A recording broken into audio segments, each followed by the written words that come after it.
Victor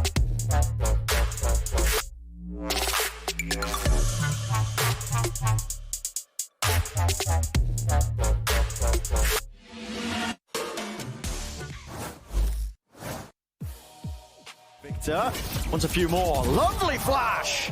This is what you need to see, that coordination between Victor and Ethan. Yeah, he's feeling it. Crew, another team that's having a really good year so far. I mean, they had a really good split one, but ended up not making it to Shanghai, which was pretty unfortunate considering they had I think they were 5-0 in the regular season, and that's very good considering the teams they played. That's pretty unfortunate for them, but they're so good. 3 eliminaciones por parte de Fabi, 7 balas el cargador, la casa de aspas que arranca, Shoy está encendido! Acho que vai ser uma partida bem bacana, ainda mais na volta do FNS e do Som. É o que acho que eles estavam um ano sem jogar, né? Se eu não me engano, então vai ser bem divertido jogar contra eles. Tô bem ansioso. Welcome back to VCT Americas, above average week and our final match of this 5-day gauntlet. Now, we just saw 100 Thieves take down MIBR, and that win officially eliminates Furia from playoffs. Up next, though, we have another crucial match, NRG versus Crew Visa. I'm Geek Heavy here alongside Athena, Bryn, and White. Y'all threw me off for a second. Y'all changed spots here. Switched it up. Yeah, keeping you on your toes. You know? Yeah, clearly. Yeah, speaking of keeping people on toes, I want to talk briefly about what we just saw. 100 Thieves, pretty much just I guess, dunking on MIBR. What are our thoughts on that? They looked great. They looked phenomenal. I think a lot of the protocols that we're so used to seeing them kind of set back on and fall back on, they had the trap plays, they had the util ready. They were just so good at fighting together as a team, and that's something I was hoping to see from them for a long time. So hopefully the confidence just kind of goes into their next few games. Yeah, I don't want to be a hater or too glass half empty, but while all that's true, and I totally agree, they just didn't get tested that hard with 100%. All of that stuff. Agree. Everything they did just worked. Yeah. Again, the MIBR team is just way too new, so good win for 100 Thieves. Did they need that on the board? Absolutely. Did they need that for the standings? Absolutely. But I don't think that's the best litmus test for if they're actually, really on the upswing back to that stage 1 playoff form. No, I mean, I couldn't agree more. But also, I do think that this is potentially the turning of, they turned the corner almost in their stage 2 tail, where they finally got a win on the board. And listen, I wasn't paying too much close attention to the game because I was listening to their comms for most of that second map, but they were saying some stuff. Their secrets. I'm not going to reveal any strats, but there's some vibe stuff. I'll give you money that I'm not going to repeat verbatim. That Boostio was yapping about. This guy, I mean, why can't you say it? They seem like they're back in it. To be honest, I think they are right back in the driving seat. They know what their goals are for stage 2. Yeah, well, they still have those couple of tall glasses of water I was talking about with EG and Loud. The bucket. That's right. Yeah, well, they just doused themselves with the bucket like Gatorade and won that last match. But let's talk about NRG. Now, NRG made some bold moves for stage 2, but the loss to G2 Esports has put the whole season in jeopardy for them. Now, if they lose today, they're officially eliminated from playoff contention. What are our thoughts on this? Everything is on the line. Absolutely. And I hope they play more Haven Athena again. You just love this comp. Yeah, what are your thoughts on this comp? How much you love that comp? Listen, wax poetically about this comp. Literally, I don't even know how to explain how much hatred I have for this comp. But first, I do want to talk about NRG as a whole. I feel like as a team, they've lost a lot of their kind of identity. I feel like I don't really know who I'm watching anymore. Before, we used to see such strong openings to each of their games. They had solid game plans going into it, and they had really good aggression. And obviously, with the incorporation of FNS and SOM, I kind of expected a lot more structure, so to speak, but now I feel like there's a little bit too much. But then with this comp, it was like there wasn't enough. The Haven I don't comp, know. God almighty. Yeah, I think it's probably a symptom of the fact that they just haven't had much time together as a team. Yeah. I know this is a pre-existing core because people always bring up this argument that this team's played together in the past with, FNS and SOM, but it's a completely different ball game when you've been taking a break from professional play for 6 months and stepping in. And I don't want to make too many excuses for NRG, but genuinely, the expectation should have been set down here for this squad, I think, when they made such drastic changes at the midway point of this season. They should have been, honestly, the bar should have been in the ground in terms of the expectations. I mean, from the outside looking in, this feels like it was a long-term move, but I don't know if that's the org's perspective. I don't know if their perspective is, we should be winning straight away. But I don't know. tough I ask. feel like at any point when you have kind of a super team, the expectations are going to always be high. Like, regardless of whatever roster changes are happening, I still feel like NRG is trying to come in with the super team kind of POV. And I don't know how I'm feeling about it.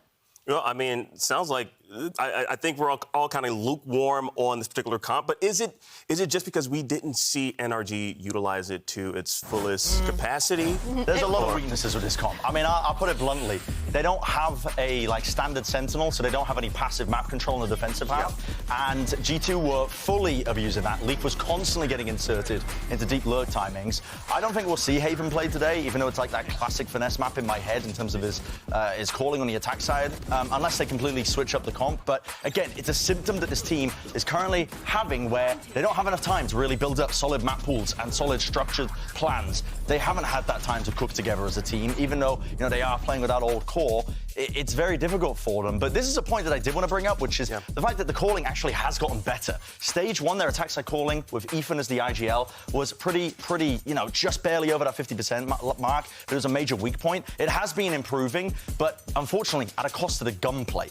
I think the mechanics have definitely gone weaker since they benched Demon 1. And so now we're at this kind of impasse where we're wondering, they've got one match that they have to win here and now. And the question is, do they roll out with this roster? Do they change it up? Do they put Demon 1 back in over someone like Victor to try and get that firepower upgrade? Because they fixed one part of the problem that they were having in stage 1, but they haven't fixed the other one. They've cropped up new issues as a result. Yeah, with this comp, I actually do like the idea of having this Ethan Yoru kind of being a set thing that they're falling back on. He's been performing very well. And I do love Deadlock, but playing it without Cypher is just troll. I mean, you just need a Cypher with a solo Deadlock. I have not seen work for anyone, period. But with the Cypher is such a potent combo on defense. It makes those attack side hits, trying to work into the right side, it's a nightmare. I mean, I feel like I'm a big advocate for new comps. Okay?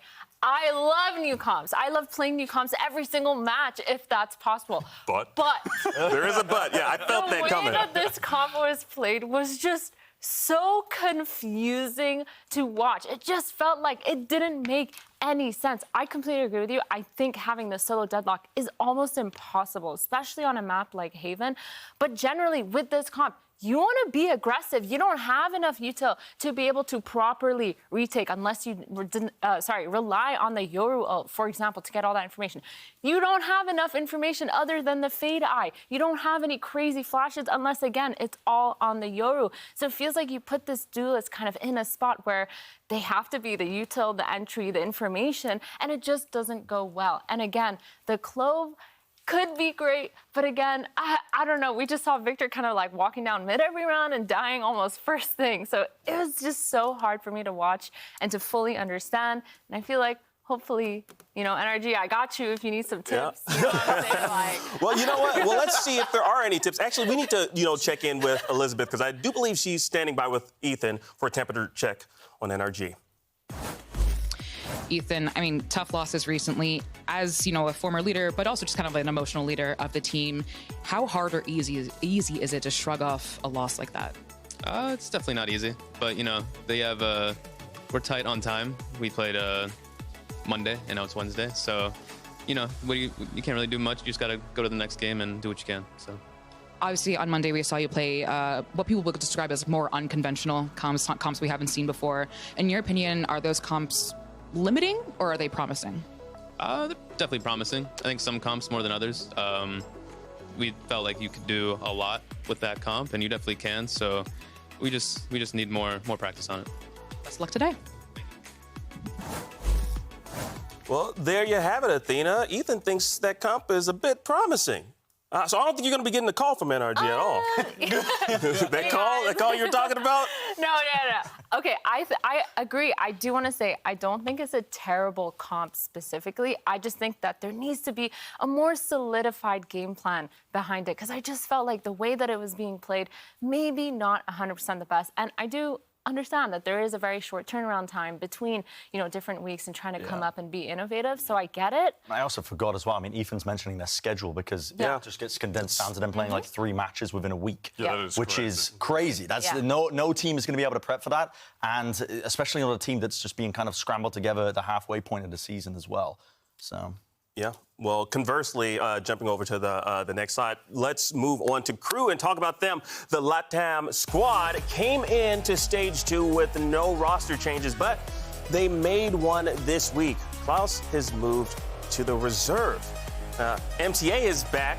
We last saw him during kickoffs. Yep. And since Klaus was the IGL, we have to ask the question. Who the heck is making the calls? Like, what's going on? Like, Kesnet announced like he was taking on the role. So, Wyatt, what is going on here?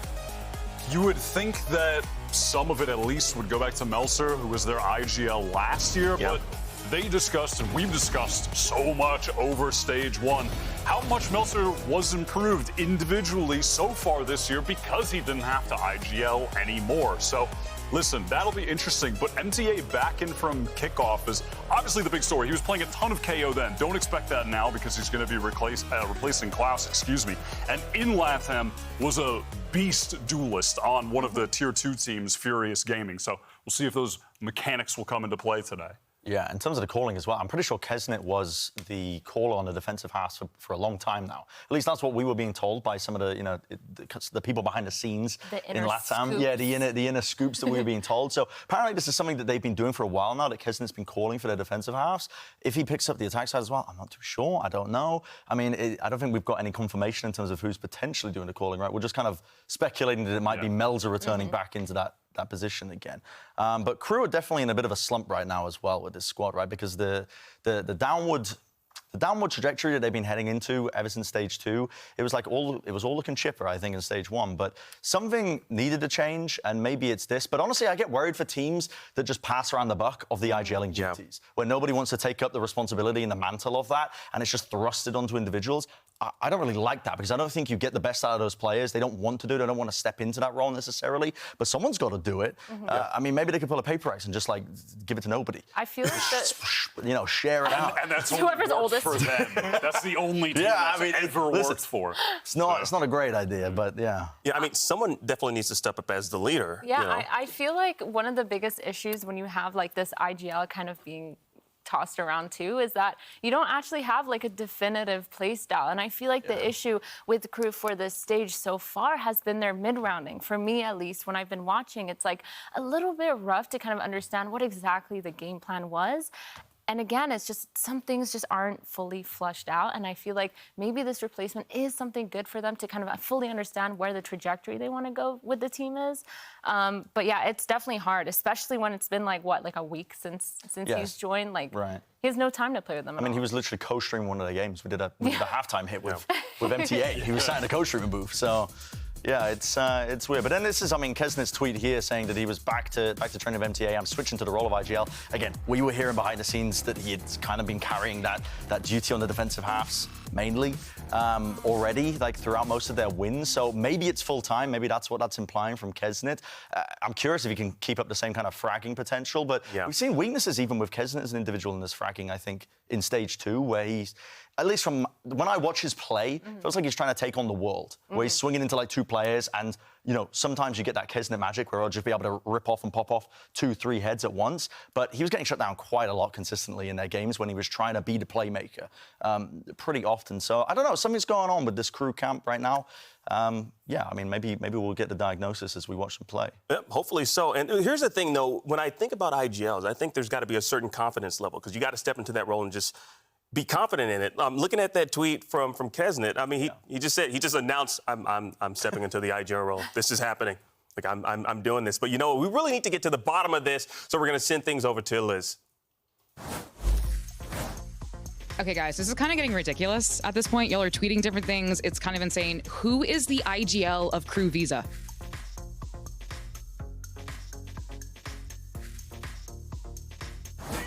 What a twist. What was Dan the mastermind? That was there all along.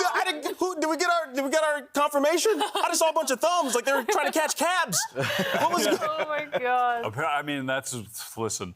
The twist. It was Dan Dryad all along. And it was Dan who was telling us all this information in the green room. True. I mean, she was sowing seeds of doubt. Playing us like a fiddle in the green room discussions over this team. Well, part of the reason that Melzer moved off the IGL role was that the calling was making his gameplay suffer Now, do we think this might happen again? You got to be worried about it. I mean, surprisingly, actually, his stats, I'm surprised they were better in 2023 because in stage 1, he was going crazy. Like, at least by the eye test, you could definitely tell that he was fragging much better, finding way more impact kills. So, we'll see if maybe there won't be a drop-off if he goes back to picking up the IGL more. And maybe even if he does drop off a little bit, it won't matter if MTA is going to be, this new cracked-out addition to the team, a great mechanical player in his own right. Yeah, I'm honestly just curious to see what they have in store for us. Now, Crew is actually on a 4-game losing streak, believe it or not. Now, granted, their last loss was to Sentinels. But if they win today, they will lock into playoffs. Now, Athena, do we think this is a possibility?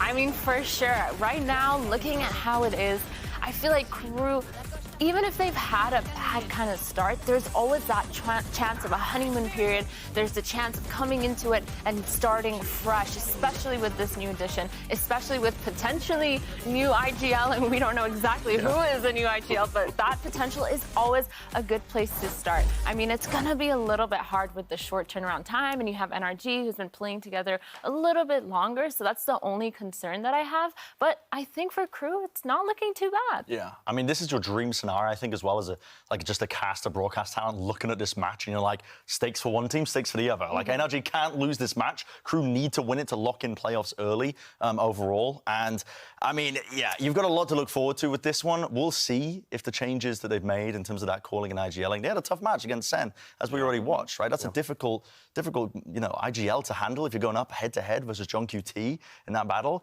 Good luck.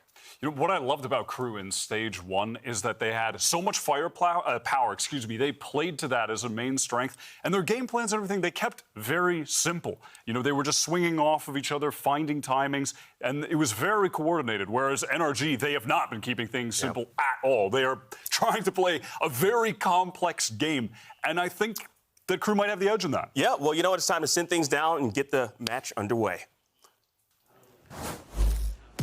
Es momento de la última partida de la super semana con la adición de Motita y los ojos en playoffs. Que se escuche para Crew Visa.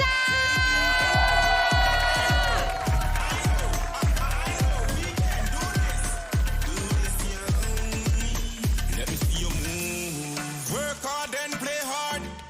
Work hard and play. Work hard and play hard. Work hard and play. Work hard, work hard.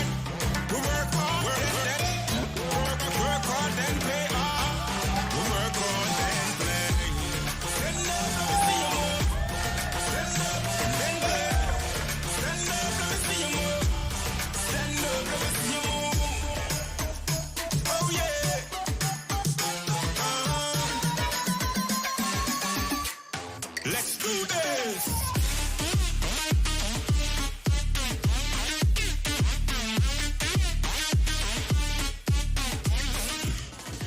And now it's time to bring out their opponents. Make some noise for NRG!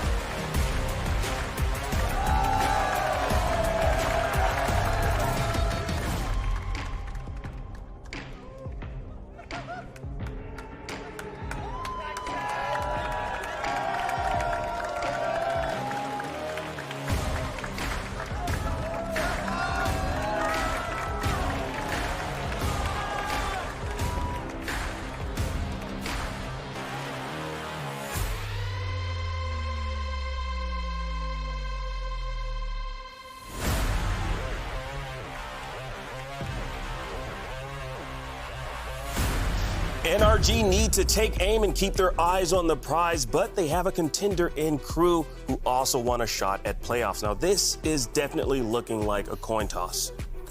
You don't know what to expect with Crew making this switch pretty last second. I mean, they started the stage with Klaus, some amount after one game. It's do or die for NRG, and they have shown us on almost every map they played so far that they're coming in with something new. They are not playing the standard game. Yeah, I really hope that we see in this match at least an NRG team that's going to be locked in for this, honestly, last hurrah, right? It needs to be a win for it all to be paid off. And even then, they've got to keep it going with whatever else that they've got coming up after this match. But it all starts here. They have to lock in, focus up, and honestly, they haven't had a lot of time to correct any of their mistakes. As they've been mentioning, the schedule is quite brutal for them as individuals. They're up against a crew, which that is their silver lining, is that they've made these swaps and they've made these changes in terms of their calling. Maybe that's the edge they could get. I feel like for NRG, they have a good idea of how they want to come into this. They have the IGLing potential, even though they're lacking a little bit on that firepower. Going into Split, Ascent, and Sunset. Split, I think, is a really good middle ground for both these teams. I feel like it's not too dependent on fully outplaying your opponent. It does depend a little bit on being able to take aggressive map control and being able to take those kind of closed areas off. So both teams looking a little bit solid on this map. Honestly, I just want to make sure. I see no Haven, so I'm happy. That being said, though, we haven't seen NRG on either of these maps yet, so we may be in silliness may await us. We do not know yet. I'm trying to take a peek at the agents as well, trying to get the little spoiler for the monitors. A little spoiler right now. But someone had a neon. Yeah. It's coming up now, so I saw someone had it. Well, very standard stuff for Crew. This is a map where the Kesnet Rays has been dominant for years. Yeah. And this might be just standard stuff across the board, honestly. Split is a map that we go to. Okay, never mind. Victor on neon. There it is. Okay. All right. What is going on? Excitement. I kind of like it. Wait, I kind of like it. I love the Yoru flashes. Yoru, we talked earlier about how it felt like he had too much on his plate to be a duelist and info agent, but now he can just be a duelist or potentially just a flash with the neon. Well, let's send it over to your casters who are always ready for a fit check. It's Doug and Baby Bay.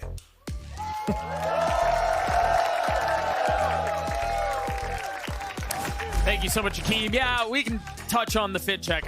I kind of really like the shirt. I'm not going to lie to you. But we've got to talk about the comps, right? That's the biggest takeaway so far. We saw them cook on Haven, and yes, it was ultimately met with no success. Maybe Split's a different story. Yeah, that Haven comp, I mean, that was very, very wild. It's the first time I think anybody's ran something like that. Yes. This time around, though, Fnatic has made this comp very popular in EMEA, and they've been winning a lot of games with it. But a big success on the defensive side with this composition is actually Durka on that operator. So Ethan, he's going to have big shoes to fill if they're taking that blueprint of Fnatic. I imagine that they're mixing a little bit of Fnatic's game plan into their own. Yeah, we'll see if that becomes a part of the conversation, if that's something that they're asking of him, or if it's going to be a different approach. On the other side, for Crew, it was very standard. It was very vanilla, if you will. But it's already aggressive out from NRG, denying all of this space A main. Yeah, and they're going to have to be doing stuff like this with this double duelist composition on the defensive side because they're basically going to be starved for info. A lot of these rounds, their only initiator is basically the breach. And there's really no info gathering tools there at all. Yeah, you got the camera, you've got a breach. That's about it that you have for info. So you have to take space with the duelist, and it's going to be head-to-head right here. Ethan.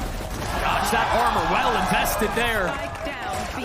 Only bought that up, and that was all he needed. He's able to clean up 3. Melser and Shy, keeping it close. Keeping it tight and steady. Spike in the hands of the Omen. Victor on the prowl. Oh, he's surrounded. Uh-oh. Oh, they know where he is now. Oh, no! Melser getting 2. On the shoulders of Finesse. In a 1v2, he's got a ghost in hand, no armor. 30 seconds left. Cam's still up. Spike planted. Melser committing to the spike plant. Shy with the ghost. Finesse gets 1. Can he deliver on the second? No. Shy gets 3. The pistol really had no business going the way of Crew, but lo and behold, that's where we are. Yeah, Ethan at the start of that, he dominated. He got 3 to his name, but it was a disconnect for NRG. FNS playing so far out. Here's those amazing right clicks that RNG in full effect, but this was the disconnect. No one to be picking up B main while that Heaven fight came through. FNS was sitting in screens in spawn that entire time. And then, yeah, Melser with the jump spot at the end right there. That's so unfortunate for Victor, who had him dead to rights with that stun. In the face of the Neon stun, yeah. And he should have been dead. What an obnoxious start to this match. NRG, they did so many good things in that pistol round and it just doesn't go their way, that's VALORANT in a nutshell. Got 3 rifles on the side of the attack. And they're all creeping forward towards B. Crashy's the only one close by, and he's got to imagine he's feeling a lot of this pressure now. The paranoia comes out from Garage. They satchel out behind the dog. The site is cleared. It's theirs. Yeah, it will be a free B site. Spike being planted right now. And for NRG, it's how costly can you make this? And maybe if there's mistakes from the side of Crew Visa, they can bring it back and get it a thrifty round. I mean, we had an asinine amount of those yesterday. Yeah. We'll see if he continues that way. Victor tries dashing forward. MTA's there to greet him. Oh, one found. It's gotten messy, but it's still, maybe not comfortably, but it is still in the hands of Crew. With the 2 rifles they have up. Both fall there at the hands of Melzer. He gets all 3. Crew get their second. Yeah, some flashy gameplay from Melzer. Back-to-back rounds for him, doing some nice work. That was a spray transfer onto 3 members right there, once that smoke fell and dissipated. So good work so far from Crew. It was very costly, but they do save 2 rifles. You take a look at it one more time. This was before things got a little ugly. Yeah, there was tons of kills going the way of NRG. They did a really good job making it costly, but this little transfer at the end, love seeing that for Melzer, that last connection onto Crashies. That was beautiful work. Yeah, and then, I mean, just understanding the smoke is starting to go down. NRG try to get active on the other side of it, and ultimately it just doesn't work out. I think when you're going to hit a thrifty like that, their execution matters a ton. You also have to get a little lucky. I mean, things kind of have to go your way. Yeah, players on the opposite side have to whiff. Right. But right now, Melzer, I mean, after seeing that right click that he hit on a Victor in that pistol round, it looks like he's already warmed up and ready to play. There it is. Again, we want to talk about stakes here as we find ourselves in a short little tech pause. For NRG, it's do or die. It's win or go home. Any other sort of generic, hey, you must win now statement, I mean, insert it there, it fits. I think on the other side for Crew, yes, they're a bit more comfortable, but you want to lock in that playoff spot. If they do that today, playoffs clinched, now you can focus on long-term success instead of just clawing for that one win they need. That's a very good point, because that allows you to conserve certain strategies that you might want to just use in the playoff. And these are all things that teams that have a big buffer are able to use to their advantage, and honestly take full advantage of that moment where they have extra time in the bag to work on niche strats or maybe compositions that are different, maybe alter even just defaults. Yeah. Time is required to do things like that. For sure. And if Crew can secure that in this series right here, then this is a good buffer for them to go into playoffs with. Yeah, I think the other thing we very quickly want to mention is you think about how these 2 teams step onto the stage. They've both lost their last 4 series. There hasn't been much good to talk about, I think, for either side. And roster changes from both sides as well, going into stage 2, which is... Right. Obviously, Finesse and Tom, and then MTA, who is worth mentioning. He was always supposed to be on the starting roster. The injury sidelined him. Now he's back. I know it's only been 2 rounds, but Crew look good. Yeah, and they're pretty good on this map of Split in general. That stage 1, they were pretty dominant on it. I don't think they got much of a fight back. Maybe they lost 1 map out of a bunch of their previous series on this map. And they run this standard comp that basically Sentinels made popular. It's so well-rounded. There's so many different options you can do. You can lurk with it. You can do fast hits. You can play extremely slow if you want. This is where I think we're going to see a lot of what you want the Yoru to do in this comp is go make a play, get info, and then set up utility. Sometimes it's a breach stun, sometimes it's a paranoia, but that's the key to running this character. Yeah, super risky right there, but super confident was Ethan getting that kill off the utility from Crashies. That was a very early ultimate from Ethan. Those 3 kills that he got on the pistol round. It's amazing. And I think they're going to continue to see things like that, right? They're going to continue to try to make those little micro plays to give themselves a numbers advantage. And then you can rely on fundamentals to win out the 5v4s, to play around the map and execute accordingly. You're 100% right, and it's oftentimes the early round with these double duelist comps where it's the hardest to get value. Yep.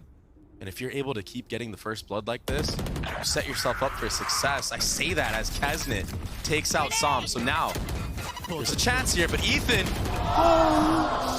He had everything in front of him, but fortunately for him, Victor settles. 30 seconds left. 3 on the round for the Neon. Meltzer's left alone. He's got the spike in hand, but doesn't have a ton of options to play around him with.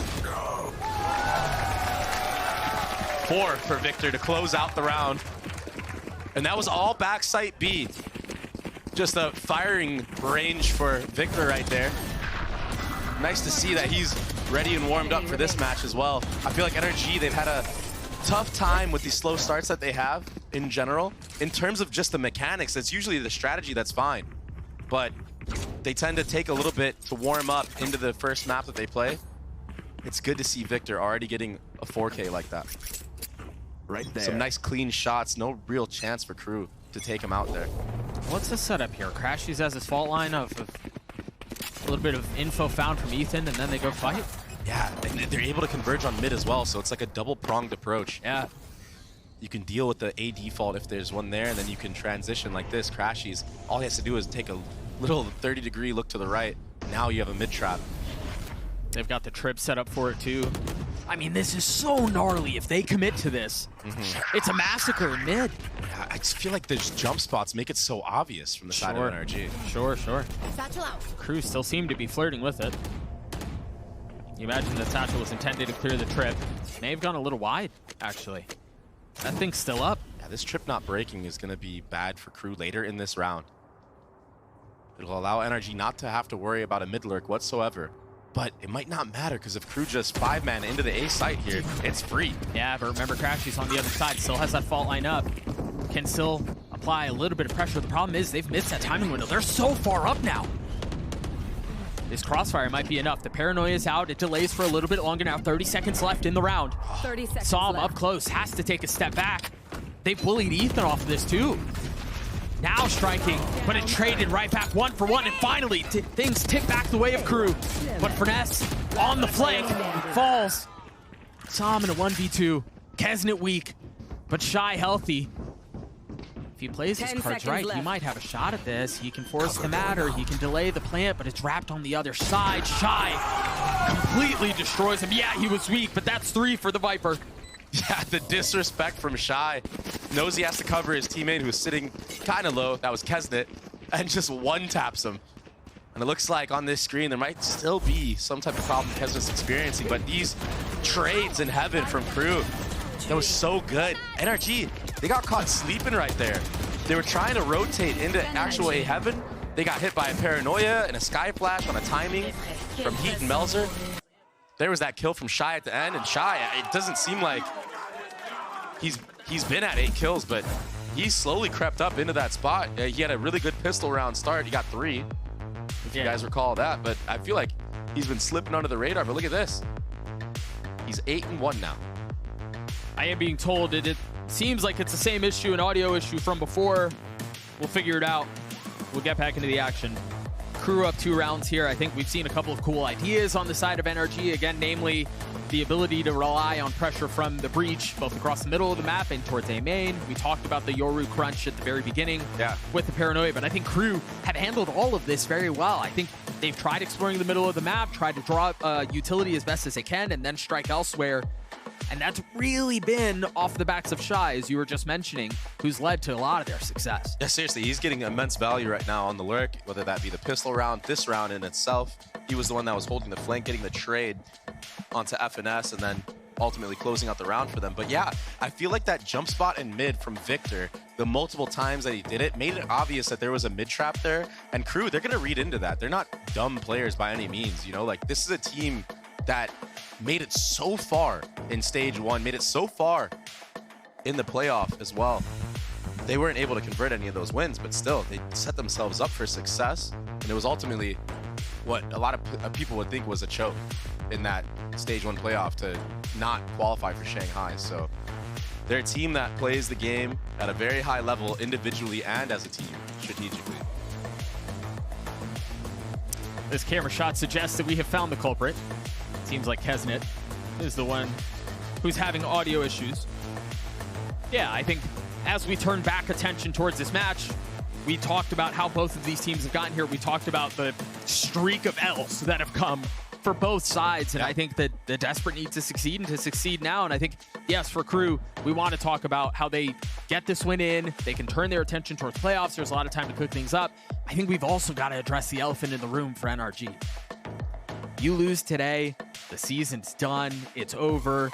You had Finesse and Sam join the roster for 3 significant series, and all of them kind of fall apart. That's tough, man. And yeah, Sam and FNS were supposed to be the saving grace of this roster. They're supposed to come in and hopefully start beating teams, maybe not because of individual mechanics, but, you know, the IGLing of FNS that we all so know and love. It's usually been a staple for this roster, but maybe just not enough time in the books with this new squad. And a very unique choice of compositions that we've seen NRG busting out. I feel like it's very uncharacteristic of them, but also they're trying to get ahead of the meta as well.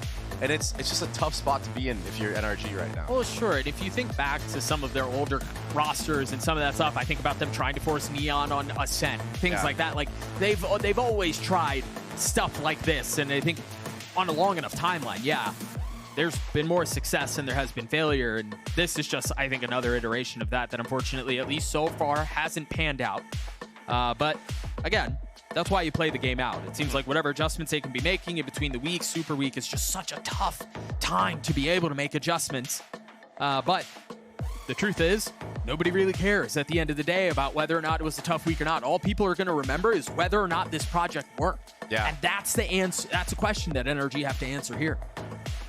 Yeah, I think a lot of questions where did that original roster get enough time under the belt? I feel like both these versions of the roster haven't gotten enough time in general. And that's just what happens.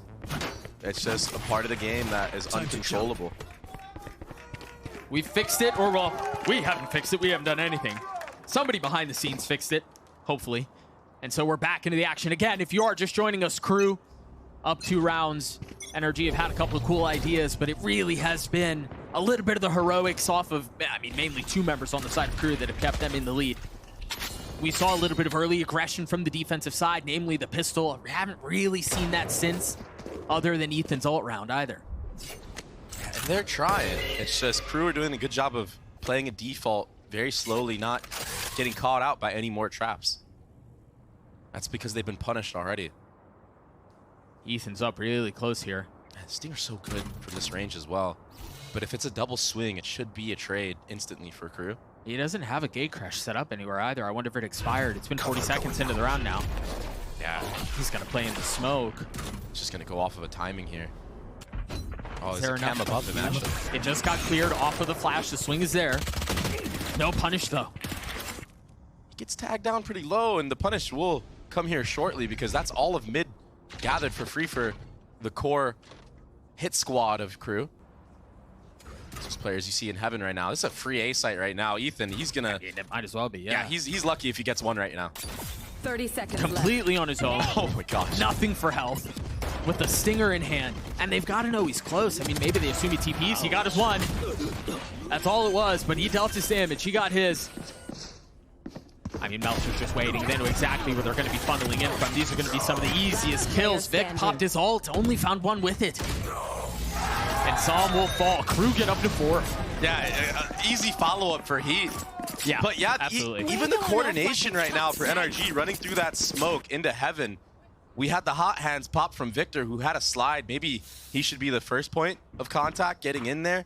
But I understand trying to bait for him because, you know, that ultimate could really delete players if you're on point. But a slide in this moment to break the crosshair of Melzer, maybe that could have been the answer to get some trades in your favor. Either way, you had gun disadvantage and no space gathered whatsoever. All right, you were mentioning at the beginning of the series the op on the hands. When a Fnatic runs the comp, it's very impactful, it's very valuable, but it's not in the hands of Ethan. It's in Vic's hands. Yeah, and which is still okay because you can take a shot here and run all the way across the map and probably beat the rotation of Crew. But the IGLing right now has been really good from the side of Crew, and I don't know who to praise for it because I've heard, oh, that's a nice pick from Vic. Doesn't really need to move. That prompts a speed up from Crew. But yeah, I haven't heard of a specific individual that's actually taken the reins for the side of Crew. Yeah. Apparently it's a conglomerate. Yeah, it's all of them. A lot of discussion around who's doing it. Either way, it's working. So be it. Look at that pit. Yeah, that's a Creeping great up pit. into spawn a little bit too. So many different types of curves on that one. Reaches a far distance, and right now, if you're shy, you just need to try to play your life, stay alive for as long as possible. Meanwhile, Kesnet popping the ult. You can tell that trigger was itching. Great delay, though. Oh! They've swapped things over. Now Crashies has the op. The rocket will go off. Will not connected now. NRG can move forward with the fault line and the stun. They venture forth. But they're going to have to deal with the pit. They're going to have to find a way into this thing, and they've got a brutal crossfire. Melser in garage. Kesnet backside. There's no way in. No time at all. It's all done. And Shy, he gets one there. All he had to do was tuck into screens and stay alive, and that's another round win for Crew Visa. Crashies tried his best there to keep the rifle alive, given the money situation they're in, but he falls too. NRG are back on this awkward, broken Stinger pistol mess. And I'm really surprised that after that pick from Victor, there wasn't a fast rotation towards B already to maybe even try to meet those players of Crew Visa onto the actual site, maybe disrupt them, not let them get that Viper's Pit alive. And Shy taking that space into CT like he did amongst all that chaos in heaven that was going on. Amongst Kesnet just taking the head off of 3 of the players of NRG. That was an insane reposition to secure the round win. Even if everybody drops, he would have won. I don't know if they saw Vic or not. I want to say they did, and you see the trap was set up, a shorty with a stinger over the shoulder. These little traps that they've been trying to set up, you know, we've talked about them a little bit, haven't really found much success. Jeez. Crew are playing this to near perfection. Yeah, this is an absolute stomp right now on this attack side of Split. This is Crew Visa's map pick, though, and this is going to be another save. Yeah, FNS just drops the free into a player. Melzer holding heaven, and now all left to Sam and MTA. What a round from him. That Viper Molly from Shy. Shy doesn't even have to shoot players. His utility's in the right spot as well. It's perfect. Can I get a drop? It's perfect. Crew win 4 rounds in a row. They've completely rolled NRG into ecos and the gun rounds. They've been able to avoid the traps that have been laid. This is really pretty out from Crew. Yeah, NRG haven't had any type of room or space to even breathe. It's just been very decisive from the start of these rounds to the ends of them in the favor of Crew. The only highlight so far was that pistol round that NRG still somehow lost. And yeah, that ult play was great, but that was against a bonus when the guns weren't really in Crew's favor at that moment. That neon op shot as well in the beginning of the round, that was a highlight. We'll see on the other side of this timeout if NRG dials something up similar to what we saw in the earlier round, the second to third round, whatever it was, because Ethan does have his ult back online. But for Crew, I mean, I think given how you've seen, I think I just saw a Minima Enjoyer sign in the crowd. I'm personally offended. Same. That's a terrible skin. Even with all of that in mind, Crew are expecting these traps at this point. They know what the approach should be out of the side of NRG. So, I mean, how often do you move the shell game around, right? Like, how do you try to strike when they know what's coming? It's so tough. You have to try to mask where the breach is playing with the fault line to try to enable certain players. It's something that Fnatic does a really good job of on their defensive side. But it's just so hard to actually pull off when you're running a composition like this against this comp of Crew, because sometimes it's just a gamble on, okay, do we think that Crew's going to walk into this space? But they have so much info to find out if you're going to do that. Kesnet might get taken out early here. Beautiful from Victor, but what is that trade?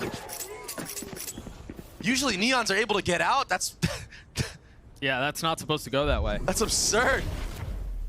I mean, you're so fast on the Neon.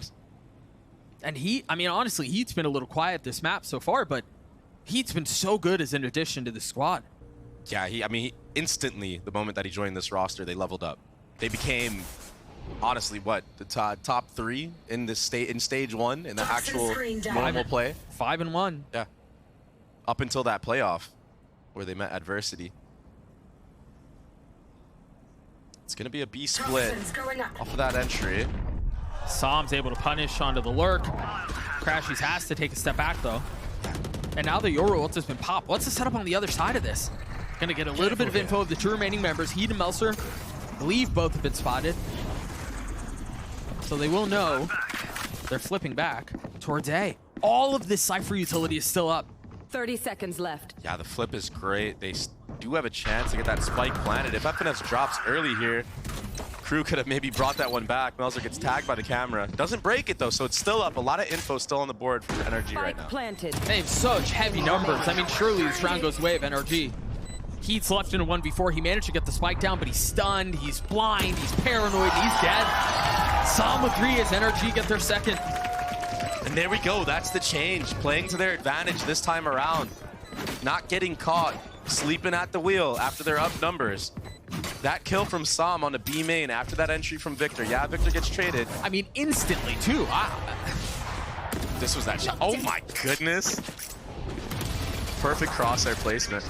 But yeah, Psalm killing Shy in that moment, that was really what ultimately set up NRG to win this round and play the numbers advantage like that. Because now he's able to drop a site smoke. The players in B Heaven are scared to speed up into the actual B site. If Psalm drops right there, that's another round away of Crew. Guaranteed. Very big impact kill right there. You know, it almost felt like they moved away from trying to do anything silly or funny or whatever. And just like, let the map play out. Yeah. Let them see what Crew are going to show you and then play around that. Maybe that's the key to the success. Yeah, seriously, because they've been losing the reactionary battle. As soon as they show their cards, Crew are doing the correct responses. And even if the response isn't correct, they're firing at all cylinders right now. They can make it work regardless. Info is gathered that there's multiple members in A ramp right now. That's going to cause a rotation of Psalm. Coming over as that Omen. It may be a re-clear for NRG onto A Heaven. It's a deep smoke. I think Wall, yeah, just goes down. Now they can play around that. The timing on that's really nice. Yeah, the problem is last time they did this deep smoke, there was a bunch of members of NRG that were caught in the open by that paranoia, by that sky flash through it. And it looks like that's why there's a little bit more of a safer approach right now. If Psalm gets flashed by the sky, popping through here, he'll be able to dip back into CT, and Ethan might be able to get a free kill from Heaven. See a ping on the minimap as the second smoke fades away. Crew come out to play. There's the flash that you were mentioning. Psalm takes a step back. Closed. Ethan looking to strike. Does he have a flash? He does. And the paranoia is there as well. That's such a nice setup. 30 seconds left. Shy somehow stays alive. There is some more presence here from the Crew side, including the spike. So determined in their approach to take A. You still have to deal with everything here. You also don't really have a ton of time to get away as Ethan gets straight on the round. 10 seconds left. The spike is in Melzer's hands, but there's no way into the site. NRG, that was a sick setup. A good reaction based off of what Crew showed previously when that Omen smoke was in A Heaven from them. And it's exactly what I said. Psalm's playing in CT. Now, the extra layer that was very impressive was Psalm, after dipping into CT, playing with that paranoia to support Ethan. And the fault line, too. I mean, I missed that. There was all eyes were put on Heaven there. That's a quick adaptation to be made after a punish that happened to you. That's good for NRG. Signs of life for the fans out there and themselves. Now, maybe NRG will be more confident in their own ability, in their own setups to keep running them and not get too down in the dumps, because I feel like this is something that's happened with NRG quite a bit in a lot of these matches. They have some pretty good games, but then it just slips away from them and their mental just gets boomed. They can't really recover from it. It's something that they're definitely going to need to keep working forward to if they want to win a series in this stage 2. Keep their playoff dreams alive. And now, yeah. Go on. I was going to say, now for Crew, now you got to go back to the drawing board, okay? The contact style hasn't really been working out for you. Maybe you need to use extra sets of utility. Maybe just go into some sight hits now. Really force your hand. Those minor adjustments that I think we're going to have to see from both sides are much easier contemplated than completed. So we'll see how this plays out. Crew finishing their timeout. They've got Melzer with his ult. Kesnet one away from his ult as well. You wonder if they're going to try to play around that. Meanwhile, defensively, I mean, as far as the Cypher utility goes, yeah, it's in different positions, but they're fully set on having finesse play towards A and try to anchor that side down. Yeah, maybe just having that rolling thunder for the retake. But this is aggression from Victor. It should be a kill. MTA gets caught lacking, and this is the speed up. This is the reaction. Got you. But NRG are playing for this, Doug. They have that breach ultimate still online. Victor has the hot hands for the retake. Paranoia and Flash, they've gotten out on A. But you're right, this is where I imagine the Rolling Thunder comes through for Crashies. Vic pops his ult. Those trips are still up as well, so these members of crew might actually hit them on the exit here. Yeah, look at Heat in the open. One spotted, but Kessin's trying to get ahead of it, and that's going to buy enough of a response. And a delay! Crashies commits to it somehow, stays alive. Vic going forward as well. You've got Kessin who's trying to hold him back and spawn as best as he can, but he will fall at the feet of Crashies. Vic with 3, NRG get another. They almost got disrupted on the retake. That rocket from Kesnit, if that could have taken out Crashies in that moment, maybe this round goes differently. Maybe crew are able to position themselves better. Maybe the hot hands don't get value like that. But nevertheless, Crashies getting that breach ultimate up at the right time and just committing to it. That was great. This time, it was NRG playing for the response, the quick speed up of crew. But another round that was well set up from NRG. They now find themselves 2 rounds apart from each other. NRG have won the last 3. And now we're back to something a little bit more competitive. I mean, the buy from crew here is interesting to say the least. You've got 3 Stingers and a Guardian in the hands of the Sky, no less. The op shot rattles off. Sam feeling some of the pressure. Shy tried falling behind the Trailblazer. Yeah. But the door was shut. Try taking the instant timing. That finesse. Trades out cages right now with MTA in B main. But this buys time for Victor, who started off in vents, took that op shot there to reposition into B main. And lurks up. The thing about this, the way this round is played out for NRG is all of the delay utility that they had just made it to where crew couldn't strike fast. And honestly, when you think about the weapons that they have, that's what they wanted to do. They wanted to get out quickly. They wanted to try to get up close with the Stingers and punish. They were just never allowed that much space. That's a big shot out from Heat. That's a big one out from MTA at that distance. What? With a Stinger? Did he scope in? It's the triple swing right here. Ethan can't settle, but he does get one. Crashies left in a 1v2. Heat's weak. MTA is as well. This all of a sudden gets notably more winnable for Crashies. 30 seconds from having his fault line back up. You can't imagine that's going to be a part of the equation. Got plenty of armor, though. Waiting for the right moment to strike. Understands where both are. Snap onto the first is clean. The second's messy. Oh, it's so messy. A thrifty round win for crew. Last round in the half. Don't say Wow. anything. Last chance to use our stuff. Not much to say about that one. Crashies. I feel like I have plenty to say about that. He's kicking himself in the leg for that. There is a lot to say, but I mean, the Valorant God's just not on Crashy's side today. The bullets all made a tracer around Heat. Every single bullet went around him. That might be one of the most impressive dodges of bullets I've ever seen on display. Not a ton of time to think much of that over as we head into the last round of the half. Short-term memory required here. Vic still with the op, trying to hold his aggressive angle, spotting Kesnit on the satchel, but not able to connect the shot.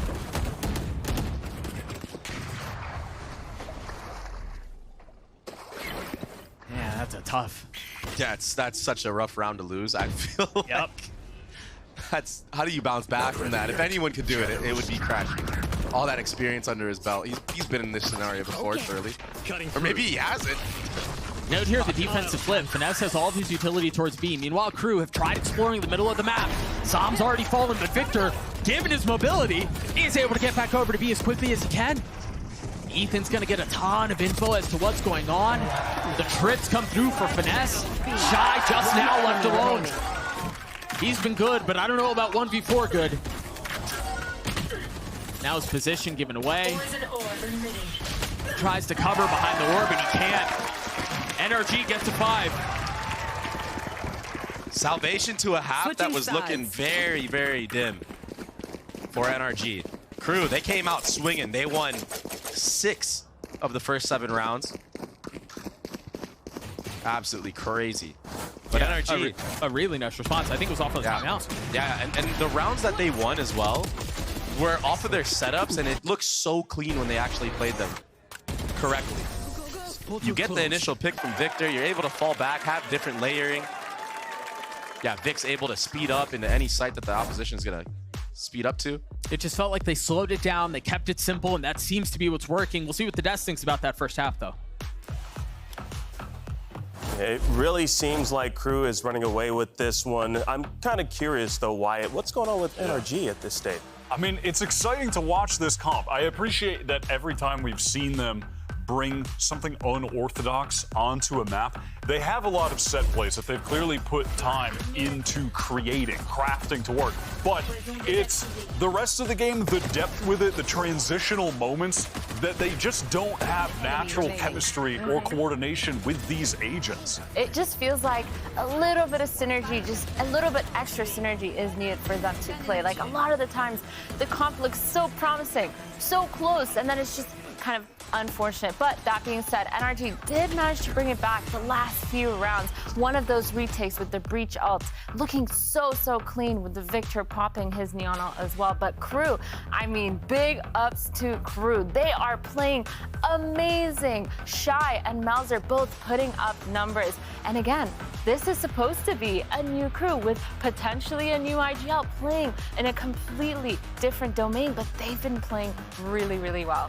Yeah, the two of them were able to get such critical kills early on. Ethan, on the other hand, look at that. Same story. Every NRG match, this guy is the one keeping them in the game. Yeah, he played phenomenal, and it actually felt like he had so many Yoru ults to use, too. I think he ulted like 3 times. And he gets so much value with them. He really does. He gets the info, he gets the flanks, and he's not afraid to literally just come out of his ult in the middle of everyone with the shorty. Yeah, that was insane. Overall, really well played by both teams, but I think Crew just having that edge over NRG. Absolutely. Well, NRG, you are still in this. They still have a chance. We're going to send things back to your casters. Thank you so much, guys. Yeah, I think Wyatt made a really good point. We talked about it throughout that first half. It seemed like they always had a plan. Yeah. Right? They don't just cook something up and then just kind of let it go the way they will. But we'll see if that's the same case now that they're on attack. You imagine there will be a lot more of that. Yeah, how are they going to make this double duelist work on the attacking side? It should be better, though. But look at Crew already getting super proactive. Walking all the way down mid. They think it's a B hit right now, but it's actually everything geared up towards A. The spike is A. Crashies with the gets punished by Kesnet. But it's all just a ruse. I mean, yeah, Vic is going to continue to push into spawn and take space. The trip gives him away. They should be able to get the spike down, though. And now it's going to be a mad dash. But again, keep an eye on Vic. And all of the members as he's going to be able to get. He gets 2 traded on the 3rd. But now it's a 3v3. Yeah, with some disastrous post-plant positions for NRG. They can really put some damage on a Crew in these spots right now. How do they keep them back? No paranoia to speak of for Sam. Oh, they're playing to perfection right now, Doug. He's on site, and he's concealed his position as long as he can. Every single kill. Meltzer's on the swing, but left in a 1v2 against Ethan and Finesse. Still have to get the defuse through. Not even gotten it to half yet. Patience from NRG. They take the pistol. And what a sick pistol round as well. Ethan, he buys a clone and has a TP geared up towards A. Or his body towards A, so that clone runs all the way in with Crashies and Victor following it up. No one being on the B site ends up being Crew's demise. And it was Victor who played this spot in CT to near perfection. Getting 2 in that spot, that's more than ideal. 4 of the kills that NRG got were into the back of the heads of the Crew members playing. It was great positioning from Vic. Great awareness to not keep holding W in that moment and just tucking there. He understood his role. Kesnet not able to find success with the Sheriff. If you're NRG here, just get through this as cleanly as you can. Crew have a full stack B. Yeah. That peek from Kesnet, he dies early on, but it's almost like it's on purpose to Fake bait teleport. any more type of players of NRG into be thinking that it may be free. But FNS right now, he's calling a very methodical anti-eco round. Just taking control of one area of the map, then you're able to go back, re-clear mid. You have a trip on A this whole time, so you don't really have to worry about it. This is what he is known for. That's how he's made a name for himself. But this time he seems to be mid-rounding his way back into the stack. Yeah, and this is the problem with this composition. You have very limited info. They've done a really good job considering how limited it actually is, but they are running into this stack right now. But even then, you see how cautious they're being about it. Meltzer spotted, and they know there's more to be had. Even if it gets a little messy, they played it as you mentioned, as cleanly as you possibly could have, given the lack of information gathering. Yeah. Going into future rounds, though, this contact approach from NRG, it could get punished by the members of crew when they have better rifles in their hands. But that anti-eco approach, that was very good, very fundamental. And they also showed that they're willing to have players backing up FNS of taking extremity control. So now crew, for the rest of the half, they have to be worried. Is it just FNS alone here on the lurk, or is there some follow-up players with him? Flash getting a little info in A main. Meltzer's up really close. Careful now. Victor gets ISO'd. He was so far up by himself. No real way to get any support. No real way to get any help. There was a fault line that was set up for him in A heaven, but yeah, Meltzer played completely ahead of that. That's how you have to play against the breach. I think it was tough too. It seemed like Vic was funneled out of that smoke because of the nade from Kesnet, so he had no choice but to go forward. Finesse had to go back and he was dead. The paranoia out. They knew exactly where Som is. Super confident was MTA and Kesnet.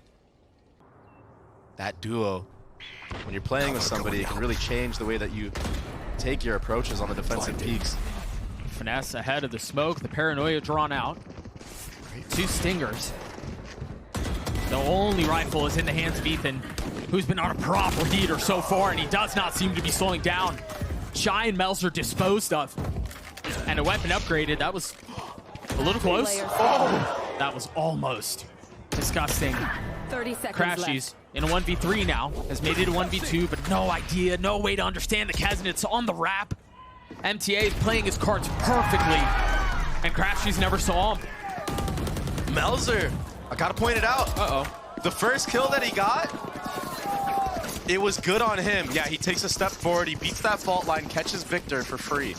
But it was the kill on FNS that I'm confused about, because we know that there's an Omen somewhere he ran. But I feel like he kind of just got a free kill right here. No follow-up right away. Ethan, he brought it back. Allowed Crashies to be in a 1v2, but it's just too tough of an ask. All those players were already rotated into that A site. That was the bonus, though. Full buy from NRG. Crew have a judge in the hands of Shy, and it's pace towards A, but it's traded right back. They've kept things out. Heat playing down low. Nothing to clear. It's only getting worse. Kesnet's nade causes so many problems. I mean, look at the health bars on the members of Crew, or of NRG, excuse me. Oh, forget the judge. A snap like that, you won't miss. Ethan manages to get the spike down, but he's in such a miserable position. A dreadful spot to be in. His bullets whiz right by his head. He's ultimately cleaned up.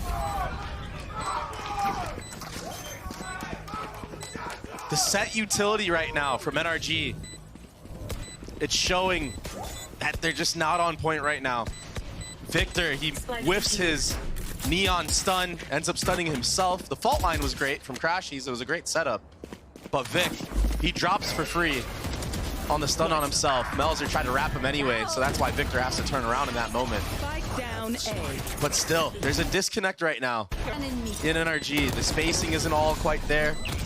Even the entry on the A main, it's FNS out alone. And then the TP backside from Ethan. But they're not peeking together right now. The spacing isn't on point. And Crew Visa, they're gonna punish you when you're playing like that. They're down to take 1v1s. They're down to fight you with the aim duel because they're gonna win it most of the time.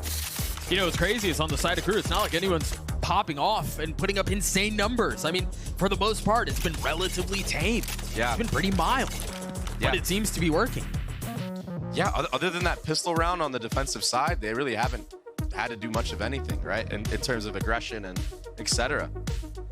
That's the benefit of playing this composition that they're running. There's so many different ways that you can play it. You can just play side anchors. You can give up all of mid if you want to, because your site setups are just so strong. If you want to get proactive, you have that option because of that paranoia, because of the dog from Heat. So a couple more rounds into this half, you'll probably see Crew get a little bit more aggro, maybe an A ramp, maybe down mid again. NRG have to have a plan here. They've invested a rifle into this round. You know, Vic has his ult. This might be one of those vintage Yoru traps. Yeah, winning this round would be great for NRG to stay into this one. So what's the plan here? Ethan goes forward, tries to get as much info as he can, and then there's a fault line out. There it is, right on cue. Vic following behind him. The way has been paved, but no target has been found. Site left vacant, Seeker's out now. And they continue to scale. Meanwhile, Finesse is in a world of hurt. He's been surrounded, spotted by the Seekers as Vic continues to push the pace. 2 kills found. And now Finesse on the prowl. Can he find a timing? He might get timing himself right here by Melzer. He does! Shots finally connecting and settling, but Ethan tucked in hell. What a paranoia. Looking to bring people down with him.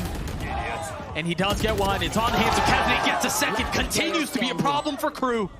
But it's left in a 1v1. And Melzer's really far away from the play here. He's got to play this patiently, though. No real option otherwise. No utility to speak of. Yeah, he has a couple of TPs, but Som with crosshair trained.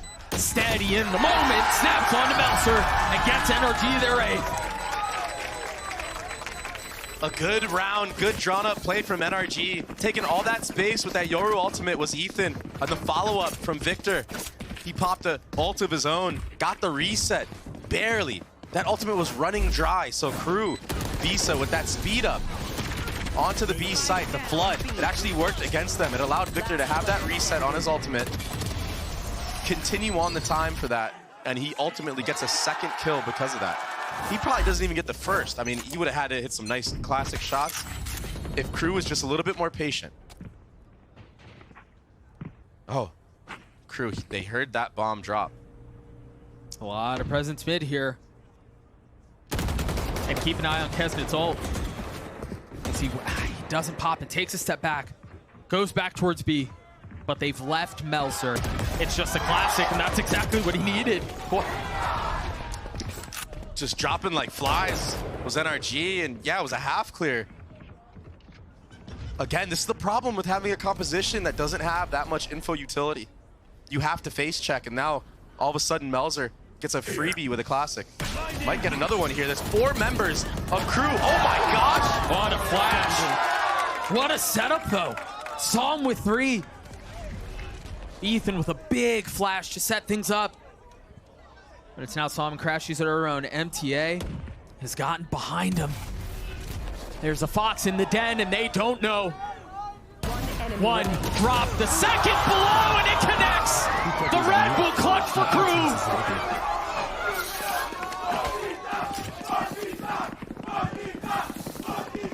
Listen to that. MTA. Welcome back to the stage. Exactly. He's here, he's ready to play as well. Great poise, great control. This second kill on Som, that is so hard to get. And Som is full spraying you. One more bullet and you're taken out, but to have the self-control in that moment and to close it out the way that MTA just did. What a great performance. He might only have 8 kills, 13 deaths, but those 2 kills were extremely impactful. This might not be the cleanest VALORANT we've ever seen, but man, is it a fight. So now you see NRG are back on this broken buy. They've got a rifle in the hands of Som. A little bit behind it. Ethan one away from his ult. Crashies one away from his ult. We've talked so many times about how pivotal that is to their game plan. Vic not able to find any space at all. So Sam clears out the cam. Is that enough to manipulate a rotation back B? Yeah, it keeps 3 members towards B, so far so good. Melzer. 4. Yeah, Heat's on his way. Exactly. Melzer, he's going to be first contact here, but this is the spacing gap that I'm telling you about. Finesse has a frenzy, though. I mean, that's such a tough fight to win. That high-low will certainly secure things. The TP out from Sam. They want to go back A. And so he will be the first to arrive on the scene. Ethan, what a shot on Heat. 30 seconds left. Disgusting. Ethan's been so good all series long. Wait, he popped his ult. Kesnet out. Crash, she's dead. No way through. They've invested into this. They pop a couple of big ults. Kesnet gets 3, though. His crew get the round. Wow, NRG, I thought they were going to pull it off once more, but Kesnet had something to say about it. Popping that showstopper, securing the site. And the crew beats the fans screaming his name, chanting Kesnet. This was actually a really good follow-up from Ethan. Getting the trade, getting that kill into heaven. One enemy remaining. But Sam overstaying his welcome in that smoke. Oh, there was no exit strategy there for Crashies. I mean, he had to commit to getting the spike down, and as soon as the rockets popped, you're dead. Yeah, you're dead to rights. You're just praying that Ethan is able to get that trade, but just not able to come out of that ultimate in time. Yeah, it's borderline impossible. So again, crew stay with an advantage. The paranoia out. Must have feeling a lot of the heat as Victor goes aggressive, but he's met by 2. Too many targets to look at. Didn't know which one to shoot at. That'll allow crew to be up 5v4 in this round. And they're full rotating off of A site right now. I think one of the big differences from the first half up until the second was the fact that NRG were winning a lot of the first kills. Yeah, they were. It was on crew to win, what? I think they won half of their 4v5s in the first half. But now, if they're the ones winning these first touches, the situation gets so much more difficult for NRG. Yeah, those first bloods have been a highlight of this split map so far for NRG. This jump spot will give Melzer all the info needed to get ready and adjusted, anchoring this site. That was disgusting, huh? Hey, this is one of the last gun rounds, too. NRG have to execute here. They've invested in another ult. What's the follow-up, though? Can you find any space in? Sam is dead. Crashies, again, called upon to clutch for NRG. One found. Still much more work to be done. You hear the satchels popping, or at least the threat. Paranoia introduced. Crashies so concerned. He's gotten it down to 1. Can he deliver? 7 bullets, 10 HP. Shy is playing his time beautifully, forcing Crashies' hand. And he's the one who delivers the death blow. Crew gets him at point. Wow, the way that Shy just played that 1v1, that was so patient. He played the clock to perfection. That was so sick. Another punish on the Victor, trying to take that A-Ram. Melzer anchoring here. And Sam, he keeps getting really antsy in that screen area. He wanted that kill so bad onto Heat, who was stuck. But all he needed to do in that moment was rely on the utility of Crashies. He needed to have trust in that utility. And maybe that would have been a round win for NRG, but great work from Shy, the way that he played that 1v1. And then really let it cook for so long. And then his reaction afterward, business-like. Yep. All eyes forward. Yeah, NRG have rifles here. They have weaponry, but I mean, to have Crashies as ult in a situation like that sure would be nice. That's aggressive. That's bold. They try to punish on a small timing and they can't. But they've drawn out the pit, which is really nice. Yeah, it's actually more than ideal for NRG, especially with all the space they've gathered. The only problem is there's nobody in actual A main. Or up ramps. Melzer's. He can punish here. He can punish really heavily. They've invested the Seekers. There's Melzer getting the kill that I thought he would land. And he gets another. Disgusting. I mean, the finishing touches that crew are putting on this are gorgeous. It's so fast, too. They peek, they get the kill, they get out. Honestly, even if NRG are dialed in on that, I don't even know if you can get a trade. A lot of the times, maybe you'll get a tag. But by the time these players on crew are getting that kill and getting out, it's just so insta. And now, you have to end B against a Cypher cam, a Cypher trip. They found my wire. 2v5. This is so hard. Cover going out. that Omen Smoke will make it obvious that this will be a B ending. I mean, if there weren't questions before, you're right. That will confirm things. This would be big. Someone could get it. Gets his 2, but the pit's still up. Shy still active. Crashy's still alive. Again, a 1v3. I believe he's had 4 tries at this so far. But this one, the most important. With how methodically Crew have played this map, there's no reason to think it would go their way. Steady and smooth brushstrokes for Crew as they paint a gorgeous picture on Split. Yeah, that was a disgusting defensive side performance from Crew. The attack was pretty good too. I think they ran into an NRG who had some really great setups on the defensive side. And when those setups work, man, they won flawless rounds. But it's just not enough oomph on the attacking side for NRG. That was a big factor against this Crew defense. That double duelist didn't really shine from the side of NRG. No, I think another thing we've got to quickly mention, yes, we talked about how the clutches didn't go the way of NRG. Crew won, again, half of their 4v5s. Yeah, that's disgusting. You shouldn't be able to get away with that. But again, the poise that Crew showed, I think back to that 1v1 from Shy at the end there. That was sick. Is so clean. Yeah, that 1v1 was absolutely disgusting. It should be studied. We'll see if Ascent tells a different story. That's NRG's map pick. They're fighting for their seasons, and it all comes down to that one map. We'll see how it goes on the other side of this break. We'll be right back.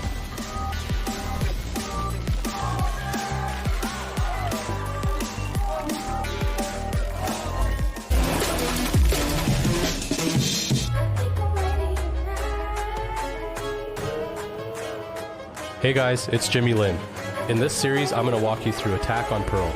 Watch out for the stairs, clear this angle. You're going to be able to fight this.